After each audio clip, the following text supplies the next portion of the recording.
Una de las cosas que me encantaban cuando yo era niño era escuchar a mis padres contar la historia de la familia o historias de la familia. De hecho, podía escucharlas una y otra vez, y era como si siempre fueran nuevas. No, me imagino que a ustedes les habrá pasado algo similar. Algunas historias eran graciosas, tan graciosas que todavía al día de hoy, cuando yo las cuento, me hacen reír. Pero yo creo que en la mayoría de los casos, la razón por la que me encantaba escuchar esas historias familiares era porque me ayudaban a entender mi propia historia. Aunque yo no lo veía tan claro en aquel momento cuando yo era niño, como puedo verlo ahora, esas historias me ayudaban a entender mejor de dónde vengo y en cierto modo por qué yo soy como soy, o por qué soy lo que soy. Yo creo que es por eso que la mayoría de las personas sienten esa necesidad de escuchar su historia familiar, ¿no? Nos ayuda a colocarnos en una especie de mapa genealógico o genealógico. Pero eso cobra más relevancia aún cuando nosotros somos cristianos. Y eso por dos razones. En primer lugar, porque ahora nosotros sabemos que nuestro Dios es el Dios de la historia. Nuestro Dios es el Dios de la historia, de manera que al escuchar nuestra historia familiar, nosotros podemos ver a Dios llevando a cabo sus propósitos redentores, sus propósitos soberanos para traernos al lugar donde estamos en este momento. Pero en segundo lugar, porque nuestra historia va mucho más allá de lo que considerábamos nuestra historia hasta el momento de nuestra conversión. Ahora nosotros sabemos por las Escrituras que va más allá que de nuestros padres, de nuestros abuelos, de nuestros bisabuelos. Todos nosotros somos parte de una gran historia de redención que comenzó en el huerto del Edén, cuando Dios prometió un Salvador en el contexto de la caída de nuestros primeros padres. Una historia que se fue desarrollando a través de los siglos hasta la venida de nuestro Señor Jesucristo y hasta ese momento crucial y transformador en que nos encontramos con Él. En ese sentido, cuando estudiamos el libro de Ruth, que comenzamos a exponer la semana pasada, todos los cristianos aquí debemos tener en mente que estamos armando el rompecabezas de nuestra propia historia. De hecho, yo creo que eso impactaría de una forma significativa nuestra lectura de la Biblia. Entonces, si tú entendieras, si nosotros entendiéramos que esta es la historia de nuestra familia, yo creo que eso impactaría nuestra lectura de la Biblia. Mis hermanos, todas las cosas que sucedieron hace cientos de años atrás para que vos y Ruth se encontraran, sucedieron por amor a ti y a mí si somos cristianos. El Dios de la historia estaba llevando a cabo su plan de redención para traer al mundo al Redentor prometido que habría de salvar nuestras almas. Yo quiero convencerte en esta mañana que la historia de Ruth es nuestra historia. La historia de Ruth es nuestra historia. La semana pasada nosotros dejamos a Noemí regresando a Belén con el corazón lleno de amargura por todas las cosas que le habían acontecido en el seno de su familia. Murió su esposo, murieron sus hijos, no dejaron descendencia. Noemí estaba devastada, así que ella llega a Belén con el corazón cargado, con su nuera moabita, y dice a las mujeres de Belén: ya no me llamen Noemí, que significa placentera, llámenme Mara, porque el Dios Todopoderoso me ha amargado la vida. Sin embargo, el libro termina con un rayo de esperanza en el horizonte. El capítulo 1 termina con un rayo de esperanza. Dice al final del versículo 2, y llegaron a Belén al comienzo de la siega de la cebada. Dios había preparado el escenario para dar un paso más en el cumplimiento de la promesa que le había dado a Abraham de que en su descendencia serían benditas todas las familias de la tierra. Ahora, antes de pasar a considerar el contenido del capítulo 2 del libro de Ruth, que nuestro hermano Leopoldo acaba de leer, es necesario conocer al menos dos aspectos de la ley mosaica que se encuentran en el trasfondo de esta historia. Si no entendemos esta ley, se nos va a hacer difícil entender qué es lo que está pasando aquí. Por un lado, Dios había establecido en la ley de Moisés que si un hombre moría sin hijos, como fue el caso de Malón, el esposo de Ruth, la viuda no debía dejar la familia, sino que el hermano del difunto debía casarse con ella para dejarle descendencia a su hermano fallecido. O sea, el hijo que viniera de esta nueva unión entre la viuda y su cuñado, por eso se llama la ley del levirato, porque la palabra levir en latín significa cuñado. La viuda tenía que casarse con su cuñado para dejarle descendencia al hermano fallecido. O sea, el hijo de esta unión era heredero del hermano que falleció, no del que se casó con la viuda. Eso es la ley del levirato. Pero por otra parte, también la ley estipulaba que si una persona empobrecía y tenía que arrendar su tierra, un pariente cercano podía redimir la tierra, es decir, podía comprarla de nuevo para conservarla en la familia. En otro mensaje más adelante vamos a ver las implicaciones de esta ley del Redentor con más detalles. Pero por el momento solo quiero señalar que Dios había hecho provisión en la ley para que las propiedades permanecieran dentro del clan familiar a través de un redentor. Cuando Noemí decide regresar a Belén, la razón de su amargura es que ella no tiene más hijos que pudieran casarse con sus nueras para salvar la extinción de la familia de Elimelech. Eso es lo que la tiene llena de amargura. No tengo más hijos. Pero por el otro lado, Noemí no contempla a la vista ningún pariente redentor que pueda recobrar las propiedades de la familia.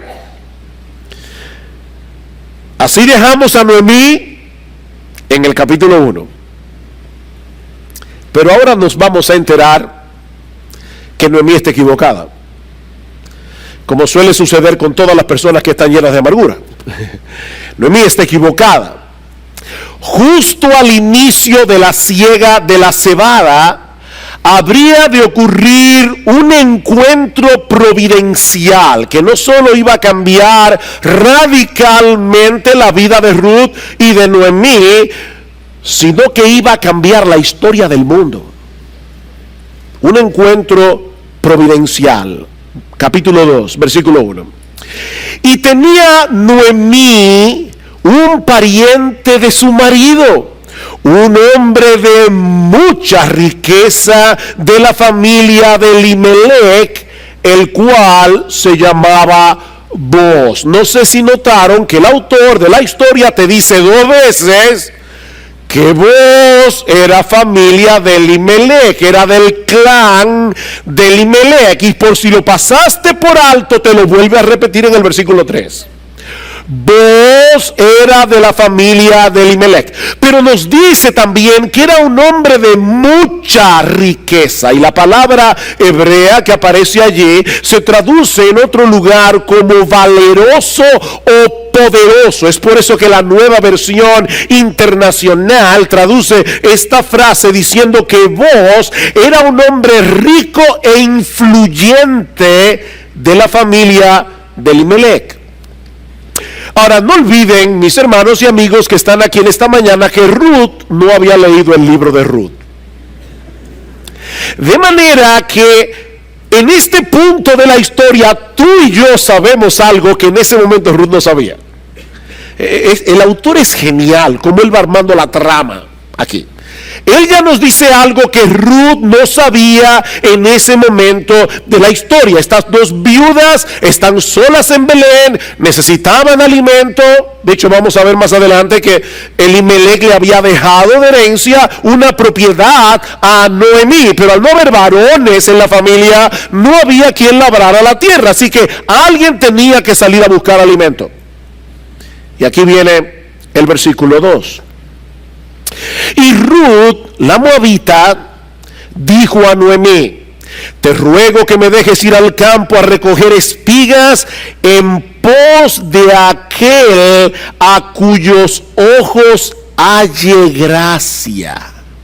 ¿Recuerdan ustedes en el capítulo 1 cómo Noemí oraba por sus nueras y le pedía a Dios que su misericordia, su Gesed estuviera sobre ellas? La palabra Gesed en hebreo es una palabra muy difícil de traducir en español, pero da la idea de un amor de pacto, da la idea de esa fidelidad de Dios en su amor para con su pueblo, con el cual él había hecho un pacto. Y ahora Ruth le está diciendo a su suegra Noemí: déjame ir al campo a espigar, a ver si yo hallo Gesed ante los ojos de algún propietario del campo. La oración que Noemí había hecho por sus nueras en el capítulo 1, ahora Dios la va a responder de una manera sorprendente, porque el Dios del Antiguo Testamento es el mismo Dios del Nuevo Testamento, que responde más abundantemente de lo que pedimos o entendemos. Así que Noemí le dice a su nuera: si eso es lo que quieres hacer, ve, hija mía. Y Ruth sale a espigar. Dios, en su bondad, en su Gesed, había hecho provisión en la ley para el sostén de los pobres en general, para el sostén de las viudas y para el sostén de los extranjeros. Y es importante entender, mis amados hermanos, que esa era una de las maneras a través de las cuales Israel como nación iba a cumplir el propósito de su existencia. Dios había colocado a Israel en la tierra de Canaán porque era un paso obligado entre el norte y el sur, para que todo el que pasara por la tierra de Israel, a través de la bondad del pueblo, pudiera ver la bondad de Dios. Era una forma evangelística, era la manera como Dios quería dar a conocer su nombre en todas las naciones. Dice en Levítico capítulo 19: cuando ciegues la mies de tu tierra, no segarás hasta los últimos rincones de tu campo, ni espigarás el sobrante de tu mies. Es decir, los segadores pasan, hay espigas que se van a caer en el piso, no ordenes a tus segadores que pasen de nuevo. Que las espigas que caigan en el piso queden allí. Tampoco rebuscarás tu viña, ni recogerás el fruto caído de tu viña. Lo dejarás para el pobre y para el extranjero. Yo soy el Señor vuestro Dios. Déjalo para el pobre y para el extranjero. Y en Deuteronomio capítulo 24, en el versículo 19, vemos cuál es la razón que está detrás de todo esto. Dios le dice al pueblo de Israel en el versículo 22: recordarás, harás todo esto que acabo de mandar aquí, de no recoger las espigas en los rincones, etcétera. Recordarás que tú fuiste esclavo en la tierra de Egipto. Por tanto, yo te mando que hagas esto. En otras palabras, así como Dios fue generoso con ellos, librándolos de la opresión de Faraón, ahora ellos debían mostrar la misma generosidad con los pobres, las viudas y los extranjeros, que eran los más vulnerables a ser oprimidos. Ahora, mis hermanos, ¿ustedes recuerdan cuándo sucedió esta historia? En el tiempo de los jueces, en el peor momento de la historia de Israel. Y lamentablemente durante el tiempo de los jueces, estas leyes de protección no siempre eran tomadas en cuenta, como nosotros vemos en la horripilante historia del levita que llega con su concubina a la ciudad de Gabá. ¿Recuerdan en el capítulo 19 del libro de Jueces? De manera que Ruth estaba corriendo un riesgo al salir a espigar a los campos de Belén, sobre todo tomando en cuenta que ella era una moabita extranjera. Pero Ruth tenía fe en el Dios de Israel, no en los israelitas. Y amparada en esa fe, ella decide salir al campo a buscar alimento. Versículo 3. Partió pues y fue y espigó en el campo en pos de los segadores. Los campos no tenían letreros. Ni siquiera tenían verjas. De hecho, yo recuerdo cuando era niño, una de las historias que mi papá me hacía es que cuando él vivía en Palestina, uno tenía derecho a entrar en cualquier campo y comer del fruto que estuviera en el árbol. Tú no podías llevarte el fruto fuera del campo, pero todo lo que tú pudieras comer adentro no había problemas. Era una forma de calmar el hambre de las personas. Los campos no tenían verja, los campos no tenían letrero. Así que Ruth sale a espigar, versículo 3 en el medio, y aconteció, y la palabra hebrea aquí es también difícil de traducir, porque lo que el texto dice es algo como esto: y de manera casual, la parte del campo a donde ella llegó le pertenecía a Booz, que era de la familia de Elimelech. Ahora, por supuesto, mis hermanos, el autor de Ruth no cree en la casualidad. Más bien, él nos está permitiendo ver la misma historia desde dos ángulos distintos. Ustedes han visto esas películas donde se parte la pantalla en dos y tú estás viendo dos escenas al mismo tiempo. Bueno, ese es el recurso literario que el autor está usando aquí. Él quiere que nosotros veamos que cuando Ruth salió a espigar, ella no sabía qué porción del campo le pertenecía a quién. Fue de una manera casualmente casual que ella vino a parar a ese campo. Pero Dios, que nos ama a ti y a mí, y quería proveer un redentor, Dios estaba moviendo las cosas para que los pasos de Ruth se dirigieran hacia allá y no hacia ningún otro lugar.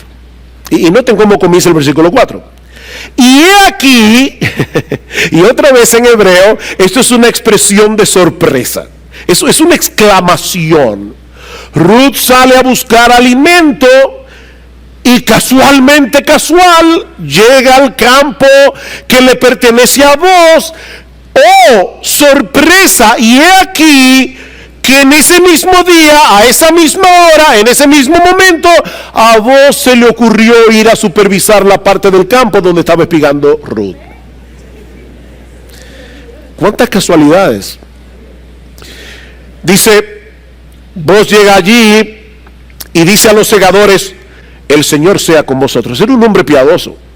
No era solamente un hombre rico e influyente. Booz tenía una buena relación con sus empleados. Había una relación de afecto mutuo. Este hombre no tenía ínfulas de grandeza por el hecho de ser rico.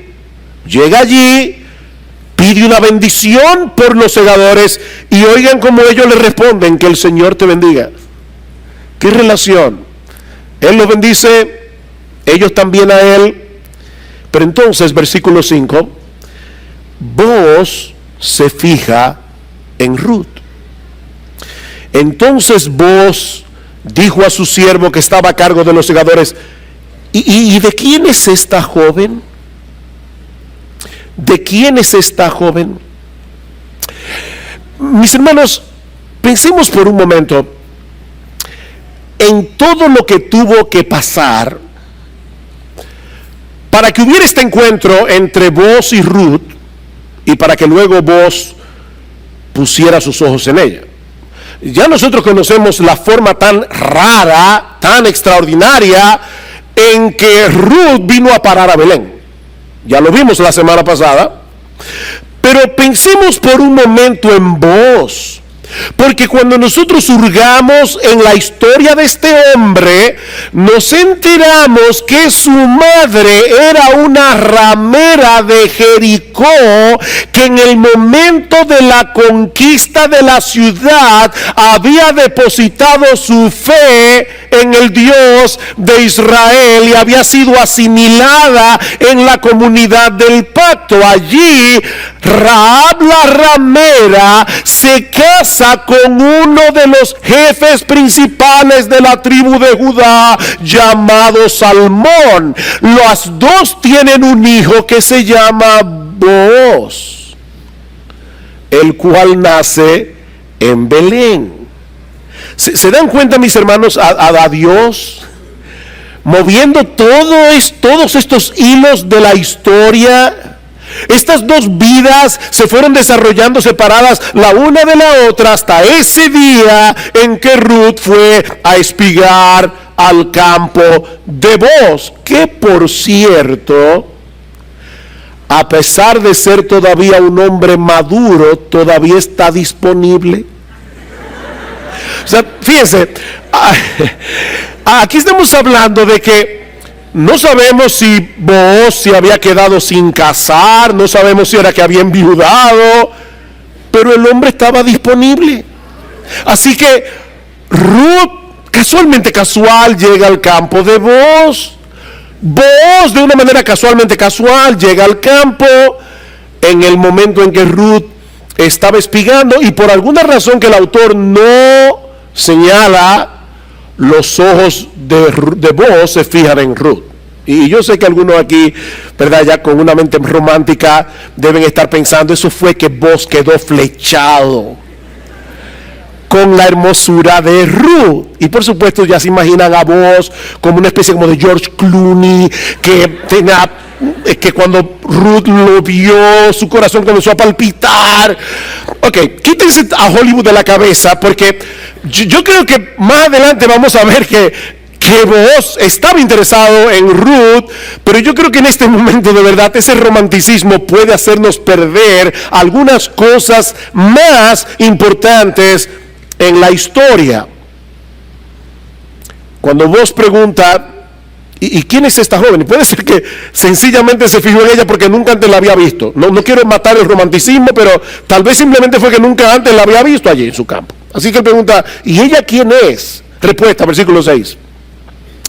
Y el siervo a cargo de los segadores respondió y dijo, es la joven moabita que volvió con Noemí de la tierra de Moab. Y ella dijo al jefe de los segadores, te ruego que me dejes espigar y recoger tras los segadores entre las gavillas. Y vino y ha permanecido desde la mañana hasta ahora, solo se ha sentado en la casa por un momento. Nosotros vamos a ver luego que Booz ya había oído un reporte de Ruth. No la conocía personalmente, pero ya tenía una buena reputación de ella. Pero ahora, con la respuesta del jefe de los segadores, Booz está añadiendo a lo que él piensa de Ruth, a todas las virtudes que ha oído de Ruth, el hecho de que esta muchacha era laboriosa. Ruth no había parado de trabajar desde la mañana hasta el momento en que Booz llega al campo. Así que Booz se acerca a Ruth y por primera vez habla con ella. Y eso nos lleva de la mano a nuestro segundo encabezado. Ya vimos un encuentro providencial entre Booz y Ruth. Veamos ahora una bondad inusual. Una bondad inusual. La bondad de Booz hacia Ruth. Versículo 8. Entonces Booz dijo a Ruth: oye, hija mía. ¿Se dan cuenta cómo se refirieron a ellas? A ella el jefe de los segadores, la moabita. Pero Booz le llama hija mía. Oye, hija mía, no vayas a espigar otro campo. Tampoco pases de aquí, sino quédate con mis criadas. Fíjate en el campo donde ellas ciegan y síguelas, pues he ordenado a los siervos que no te molesten. Cuando tengas sed, ve a las vasijas y bebe del agua que sacan los siervos. Mis hermanos, Booz le está dando permiso a Ruth para que espigue como cualquiera de sus criadas. En otras palabras, él no la está tratando como a una extranjera. Él la está tratando como a una israelita. Y no conforme con eso, más adelante la invita a comer en su mesa, versículo 14. Y a la hora de comer, Booz le dijo: ven acá para que comas el del pan y mojes tu pedazo del pan en el vinagre. Así pues ella se sentó junto a los segadores, y no pierdan de vista ese detalle, y él le sirvió el grano tostado. Él se lo sirvió. Y ella comió hasta saciarse y aún le sobró. O sea, Booz le sirvió un plato a Ruth. Le sobró. Ella se fue de allí con un doggy bag. Lo vamos a ver más adelante. Dice: y cuando ella se levantó para espigar, Booz ordenó a su siervo diciendo: dejadle espigar aún entre las gavillas, no la avergoncéis. También sacaréis a propósito para ella un poco de grano de los manoos, y lo dejaréis para que ella lo recoja, y no la reprendáis. Y ella espigó en el campo hasta el anochecer, y desgranó lo que había espigado, y fue como una efa de cebada, es decir, casi 40 libras de cebada en un día.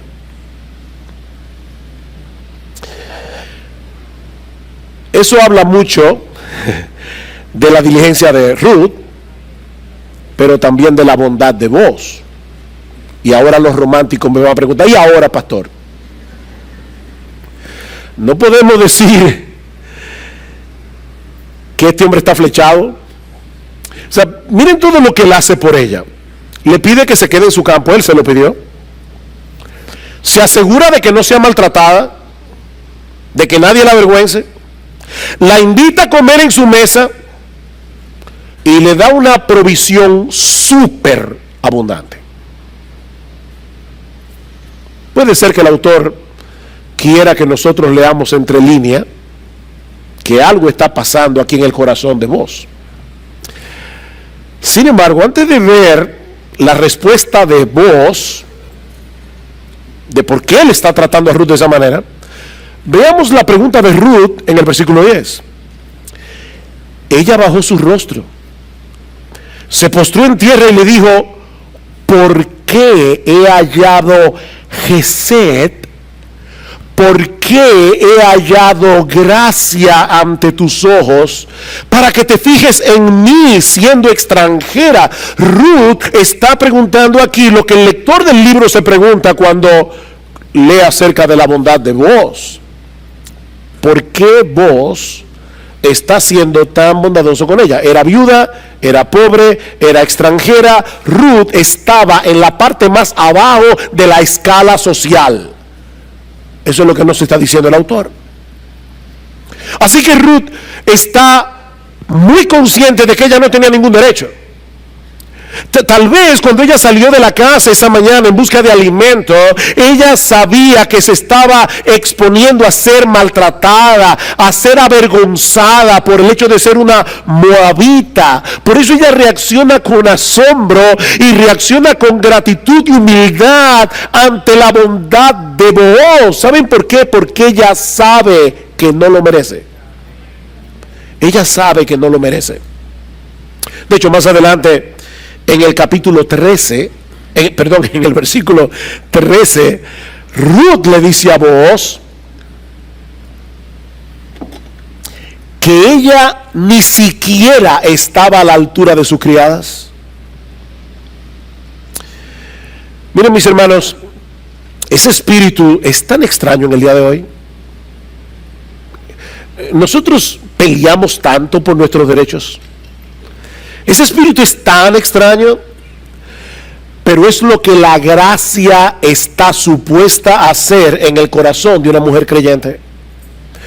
Mis hermanas, escúchenme bien. Ruth está exhibiendo aquí, en este pasaje, el verdadero adorno de una mujer piadosa. Eso es lo que dice Pedro en su primera carta: vuestro atavío, vuestro adorno, no sea el externo de peinados ostentosos, de adornos de oro o de vestidos lujosos, sino el interno, el del corazón, en el incorruptible ornato de un espíritu afable y apacible, de un espíritu tierno y sereno, que es de grande estima delante de Dios, porque así se ataviaban también aquellas santas mujeres, dice Pedro, que esperaban en Dios, estando sujetas a sus maridos.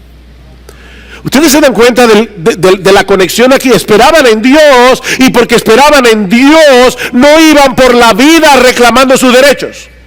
Ese adorno, ese espíritu tierno, sereno, delicado, es parte de la fe en Dios de una mujer verdaderamente piadosa.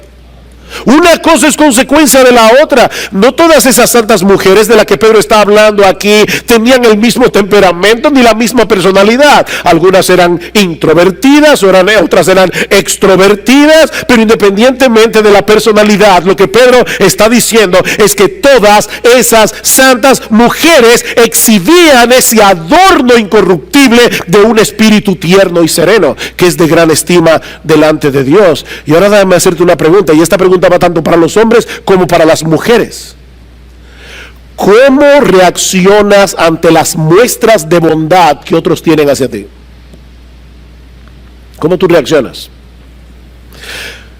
¿Lo das por sentado? Porque aunque no lo digas con tu boca, en el fondo de tu corazón piensas que te lo mereces.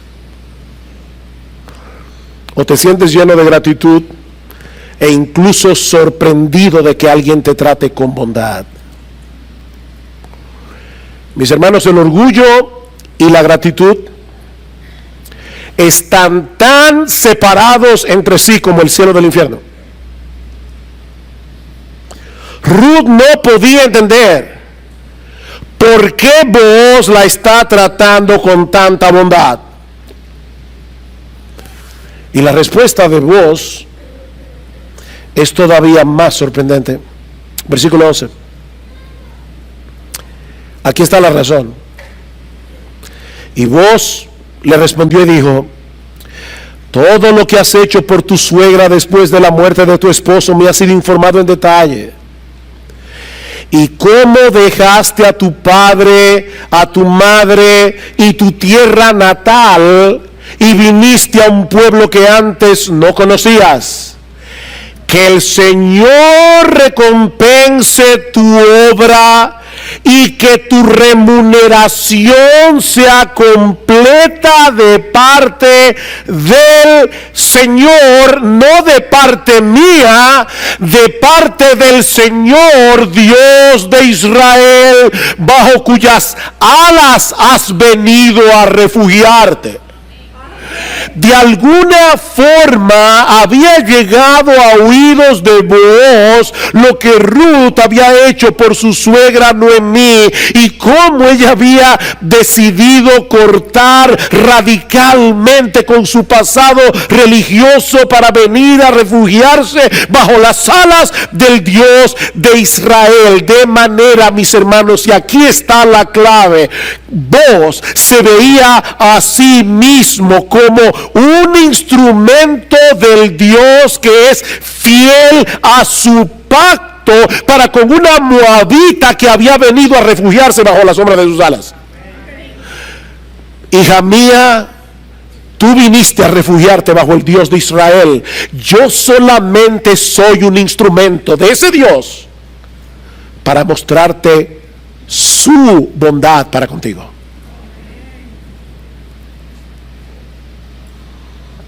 Su bondad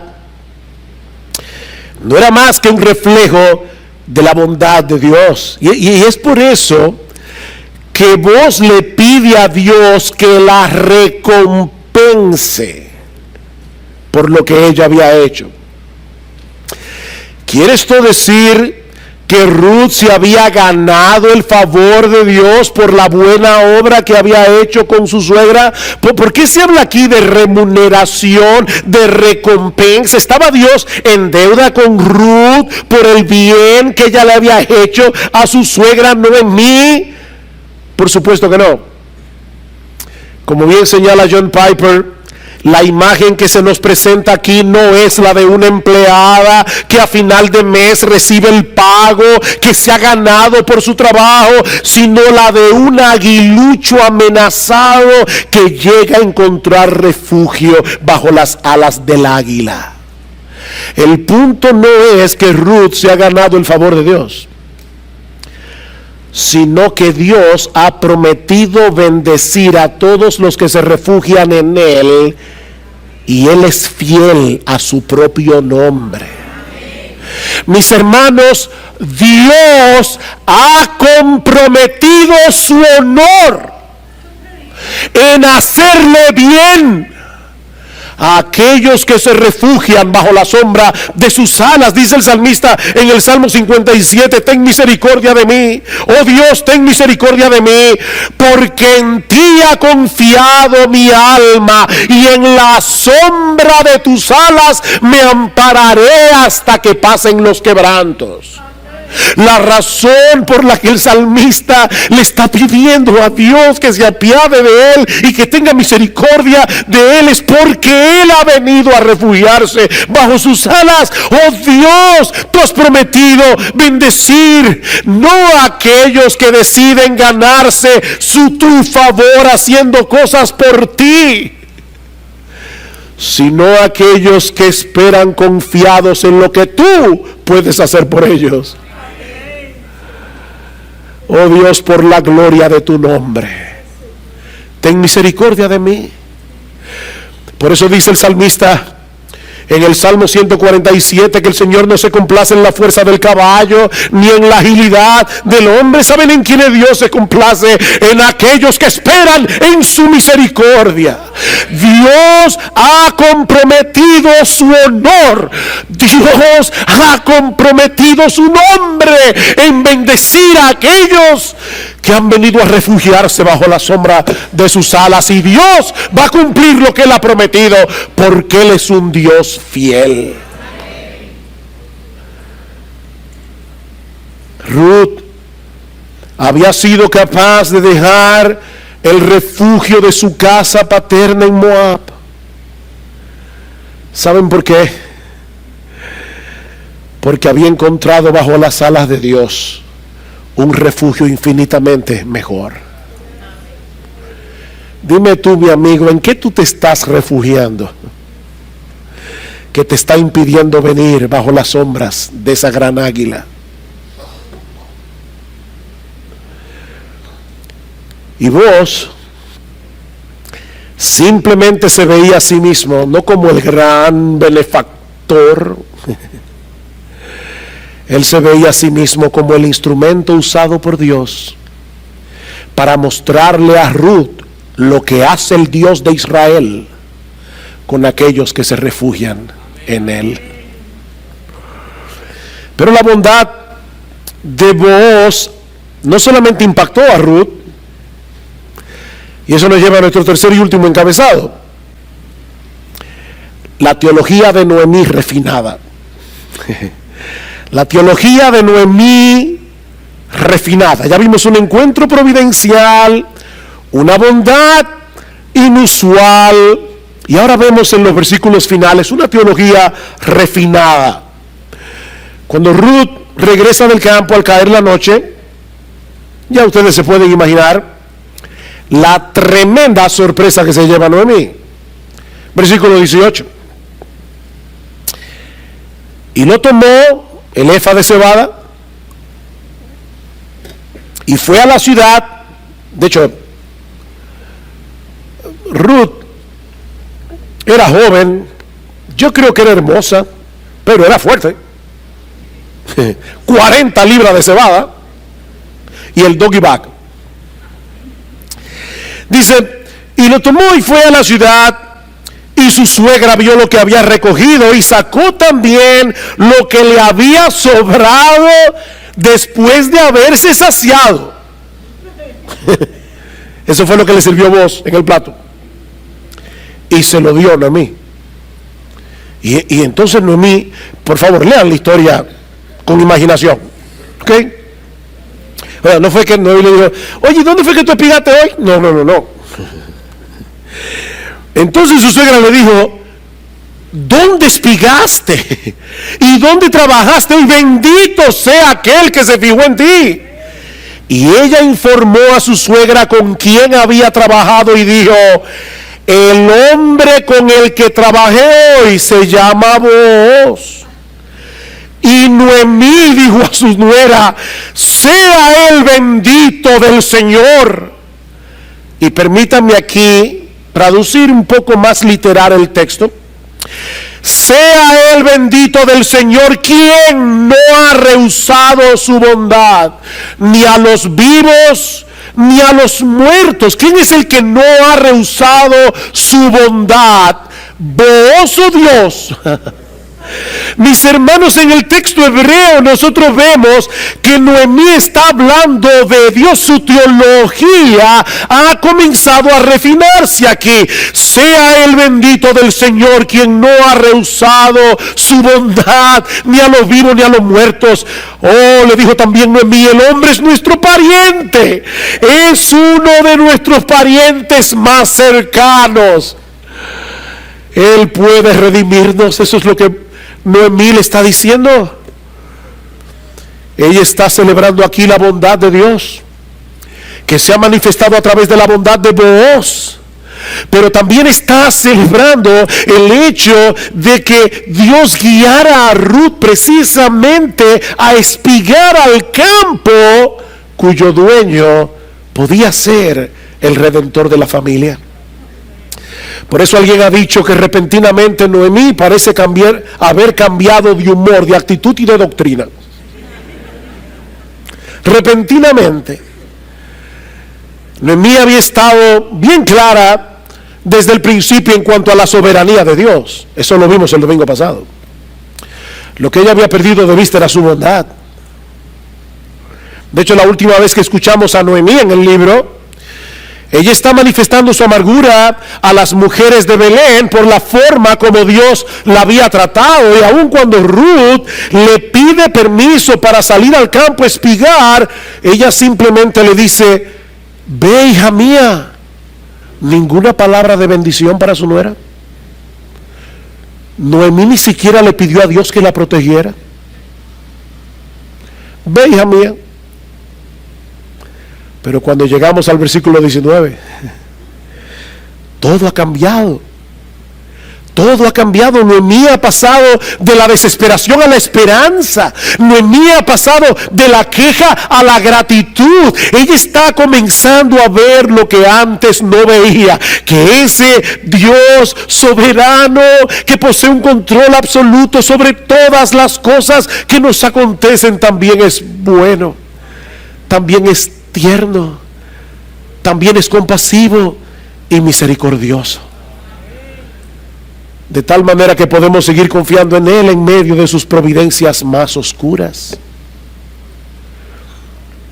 La amargura de Noemí está comenzando a convertirse en alabanza. Aunque ella todavía no puede prever el final de la historia, ella tiene razones para sospechar que en el corazón de Booz hay un interés no manifestado en Ruth. Versículo 21.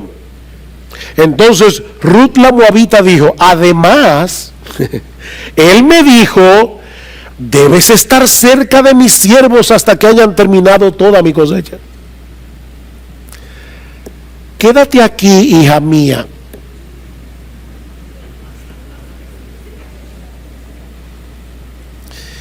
Y Noemí le dice, sigue su consejo. Versículo 22. Y Noemí dijo a Ruth su nuera: es bueno, hija mía, que salgas con sus criadas, no sea que en otro campo te maltraten.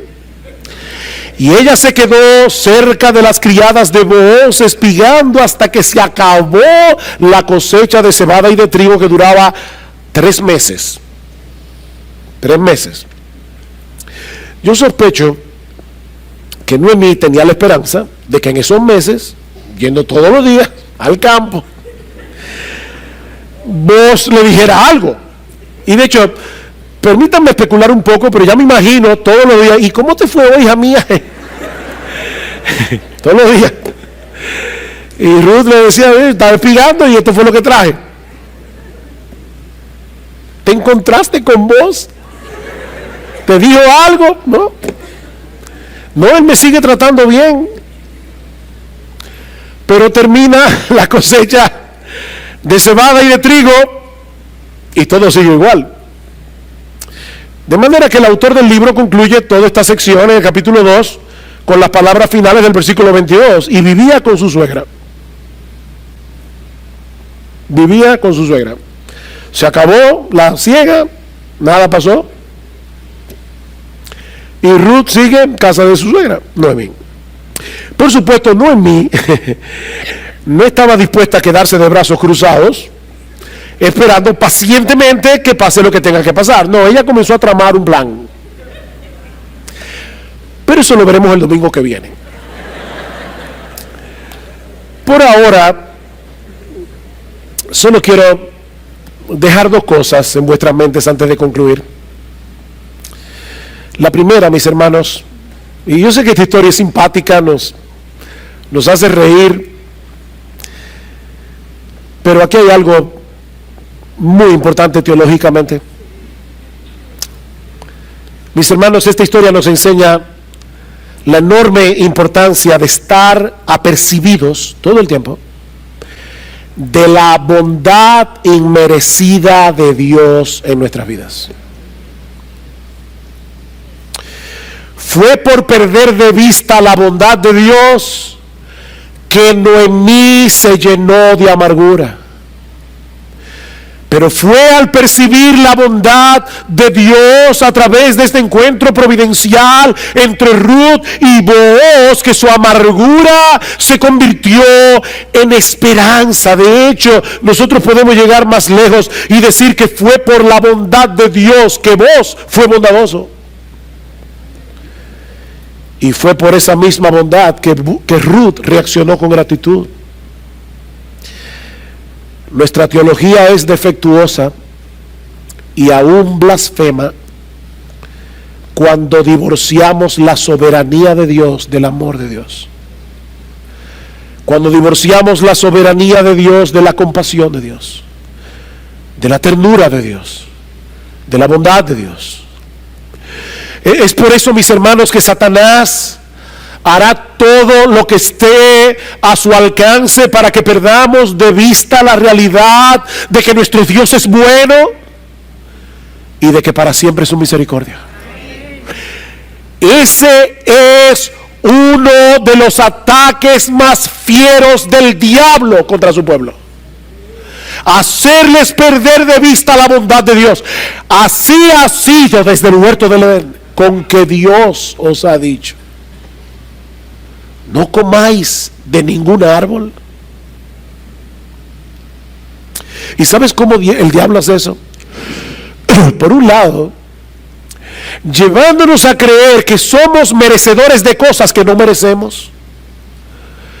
Llevándonos a creer que somos merecedores de cosas que no merecemos. ¿Saben para qué? Para que dejemos de valorar todo lo que Dios nos da sin merecerlo. Es de gracia, mis hermanos, todo lo que recibimos de la mano de Dios, y es únicamente porque estamos en Jesús. Es de gracia. No somos merecedores del favor de Dios. Pero por el otro lado, Satanás nos lleva a fijar la vista en las circunstancias difíciles de nuestras vidas para que lleguemos a perder de vista su amor redentor en Cristo. Y de ahí mi segunda aplicación en esta mañana. ¿Qué fue lo que transformó la teología de Noemí? ¿Qué fue lo que impactó a esta mujer? Ver la bondad de Dios a través de la provisión de un redentor bondadoso. A través de la provisión de un redentor bondadoso. ¿Y saben qué, mis hermanos? Nosotros tenemos en Cristo un redentor infinitamente mejor que el que Dios le proveyó a Ruth y a Noemí. Si vos fue el instrumento que Dios usó para bendecir a esta moabita y a su suegra, a esta moabita que había venido a refugiarse bajo las alas del Dios de Israel. Pero al final de cuentas esa bendición fue temporal. Esa bendición fue temporal. Mis hermanos, todos nosotros tenemos ahora un mejor entendimiento que Noemí, que Ruth y que Booz de lo que Dios estaba haciendo a través de esta historia. De hecho, todos nosotros tenemos ahora un mejor entendimiento que el autor del libro de Ruth, porque nosotros podemos ir al Nuevo Testamento y leer en el primer capítulo del Evangelio de Mateo y ver en la genealogía de nuestro Señor Jesucristo los nombres de Ruth, de Rahab la ramera, de Booz y de Obed, el hijo que tuvieron Ruth y Booz, padre de Isaí, padre del rey David. Nosotros podemos leer eso ahora en el Nuevo Testamento. El autor del libro de Ruth no podía. Oh, Dios estaba proveyendo un redentor que no solo nos iba a librar de la miseria eterna, sino que iba a restaurar gradualmente en nosotros la imagen de Dios que se había perdido por causa del pecado. Y ahora nosotros podemos ver las aflicciones oscuras con otros ojos. Ahora podemos ver la bondad de Dios a través de las nubes oscuras, porque ahora nosotros sabemos que a los que aman a Dios todas las cosas les ayudan a bien. Esto es, a los que conforme a su propósito son llamados, porque a los que antes conoció también los predestinó para que fuesen hechos conformes a la imagen de su Hijo. Esa es la bondad de Dios. Esa es la bondad sobreabundante de Dios. El perdón de nuestros pecados, el don de la vida eterna, la relación con Él y el ser gradualmente conformados a la imagen hermosa de nuestro bendito, glorioso, exaltado, precioso Señor y Salvador Jesucristo. Eso es lo que Dios está haciendo contigo. Si tú has venido a refugiarte bajo la sombra de sus alas. Oh, si Noemí cambió su teología.